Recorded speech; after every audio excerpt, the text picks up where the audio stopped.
میرے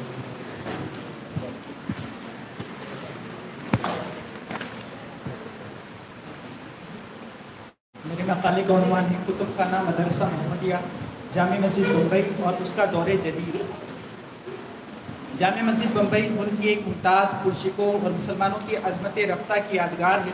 یہ تاریخی مسجد عروس البلاد ممبئی کے مصروف ترین علاقے کرافٹ مارکیٹ اور منگل داس مارکیٹ سے متصل زبیری بازار اور عبدالرحمن اسٹریٹ کے درمیان واقع ہے، جس کے مغرب میں مرین لائنز اور مشرق میں مسجد بندر ریلوے اسٹیشن ہے۔ اس عالیشان مسجد کو تقریباً 250 سال قبل 1775 عیسوی میں شریعت پناہ قاضی نور الدین سمیت چند کوکنی مسلمانوں نے 12,000 روپے کی ایک خطیر رقم جمع کر شیخ مومن سے ان کا تالاب خرید کے تعمیر کا کام شروع کیا۔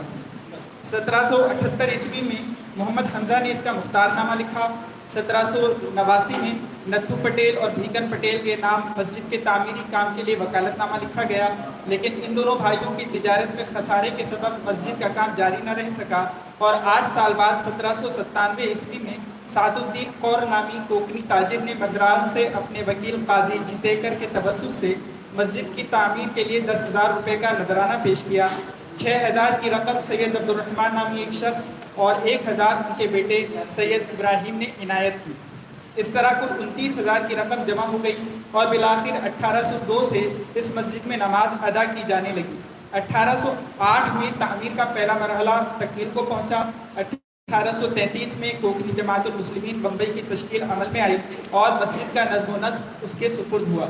1837 میں ناخدا محمد علی روغے نے اس کی توسیع کی اور مسجد کی بالائی منزل اپنی بیٹی مرحومہ فاطمہ کے ایصال ثواب کی نیت سے ذاتی صرفے سے تعمیر کروائی۔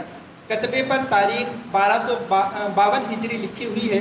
انہوں نے مسجد کی آمدنی کے غرض سے اطراف میں دکانیں بھی بنوائیں اور مدرسہ محمدیہ کی تعمیر کی، جس میں عربی و فارسی کے علاوہ اردو کی تعلیم دی جاتی تھی۔ ڈاکٹر میمونہ دلوی کے مطابق جامع مسجد بمبئی میں ناخدا محمد علی روغے بن محمد حسین روغے نے 1836 کو مدرسہ محمدیہ کے نام سے جاری کیا تھا اور اس کے اخراجات کے لیے ایک بڑی جائیداد وقف کی تھی۔ اس مدرسے میں عربی، فارسی اور ہندوستانی کی تعلیم دی جاتی تھی۔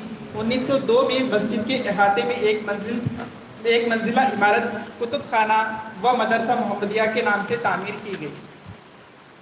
پروفیسر نظام الدین گوریگر کے مطابق کریمی لائبریری کے قائم ہونے کے بعد اہل بمبئی بالخصوص کوکنی مسلم طبقے نے جامع مسجد بمبئی سے ملحق مدرسہ محمدیہ کے لیے ایک لائبریری کا منصوبہ تیار کیا اور 1903 میں یعنی کریمی لائبریری کے 5 سال بعد کتب خانہ مدرسہ محمدیہ قائم ہوا۔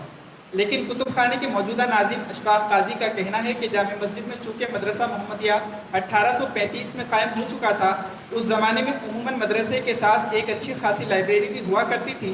بہت زیادہ قرین قیاس ہے کہ لائبریری کی کتابیں اس وقت سے جمع ہونی شروع ہوئی ہوں، البتہ اس کے لیے باضابطہ نظم و ترتیب اور کتب خانے کے لیے مستقل عمارت 1903 میں قائم کی گئی۔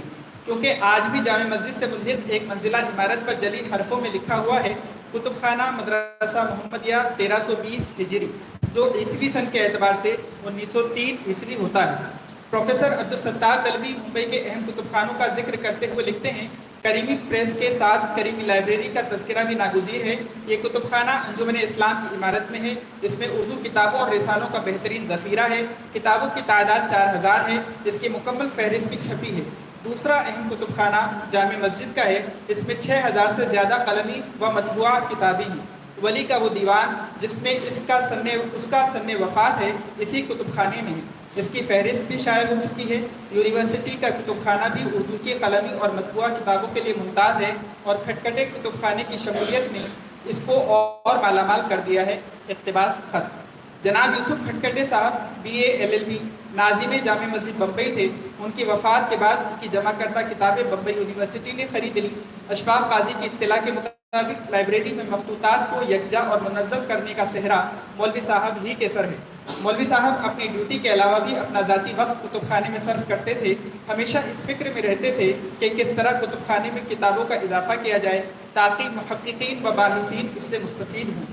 انہوں نے بمبئی جامع مسجد میں نادر و نایاب کتابوں کا ایسا ذخیرہ جمع کیا جس سے نہ صرف ہندوستان بھر کے ادیبوں اور عالموں نے استفادہ کیا بلکہ بیرون ملک کے علماء، ادباء اور مؤرخین بھی مستفید ہوتے رہے۔ اس کا علم جامع مسجد کی رودات سے ہوگا۔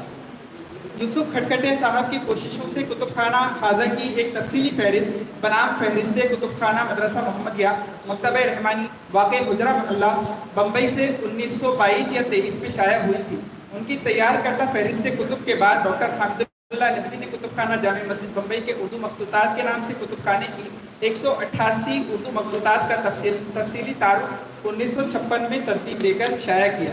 2011 میں عربی مخطوطات کی فہرست مخطوطاتی خزانتی بمبئی کے نام سے عبدالصمد عبدالقدوس النذیر نے سعودی کونسلر الدکتور ابراہیم البطشان کے تعاون سے شائع کیا۔ 12 اپریل کو کتب خانے کے افتتاح جدید کے موقع پر ایک اجمالی فہرست تقسیم کی گئی، لیکن اسے طبع نہیں کیا گیا تھا کیونکہ اس میں کئی جہتوں سے اصلاح کی ضرورت تھی، جو 2019 عیسوی میں پایہ تکمیل کو پہنچی۔ اب کتب خانے کی جدید کاری ہو چکی ہے جسے نئے دور سے تعبیر کرنا چاہیے۔ اس میں جدید تکنیک سے بھرپور مدد لی گئی ہے اور کتب خانے سے استفادے کو سہل بنایا گیا ہے۔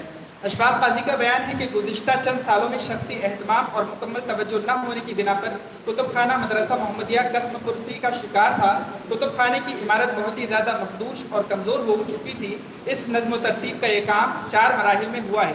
پہلا مرحلہ قدیم مخطوطات و مطبوعات کے صفحے کو مکمل اور قابل استفادہ بنانا، جسے پیپر ریپیئرنگ کہا جاتا ہے۔ اندازاً یہ صفحات 10.5 لاکھ سے زیادہ متجاوز ہوں گے۔ دوسرا مرحلہ ان تمام مخطوطات و مطبوعہ کتب کی اسکیننگ کا کام ہے، جو مرکز جمعیت الماجد دبئی کے ذریعے مکمل کیا گیا ہے۔ تیسرا مرحلہ کتابوں کی جلد سازی یعنی بائنڈنگ کا ہے، جس کے لیے دہلی اور دیوبند سے ماہر جلد ساز بلا کر یہ کام مکمل کروایا گیا ہے۔ اور چوتھا مرحلہ ان تمام کتابوں کو فنوار موضوعات کی ترتیب پر ترقیم کا ہے۔ ان تفصیلات سے معلوم ہوگا کہ کتب خانہ مدرسہ محمدیہ ایک قدیم اور اہم ترین کتب خانہ ہے۔ جدید اطلاعات کے مطابق اس میں 1500 سے زائد قدیم و قیمتی مخطوطات اور 10,000 سے زائد اہم نادر و نایاب مطبوعات کا ایک بڑا ذخیرہ محفوظ ہے۔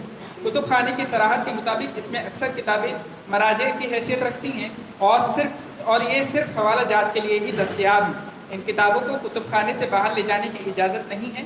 البتہ اب اکثر قدیم کتب کی ڈیجیٹل کاپی موجود ہے، جو درخواست کی صورت میں کتب خانے سے اصول و ضوابط پر کھرا اترنے کے بعد عنایت کی جاتی ہے۔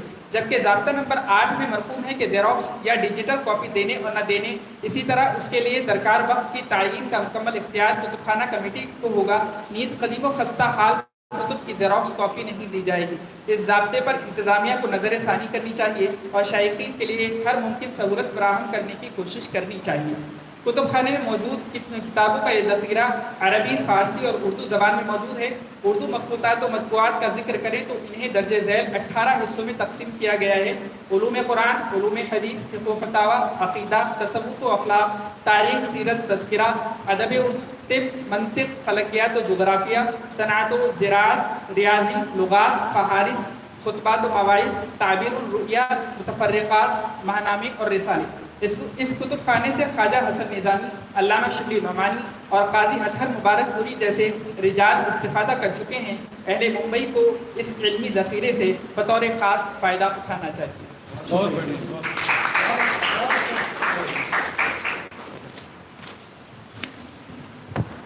اس کے بعد اگلے مکالہ نگار ہیں چودھری آزاد ذبیح اللہ۔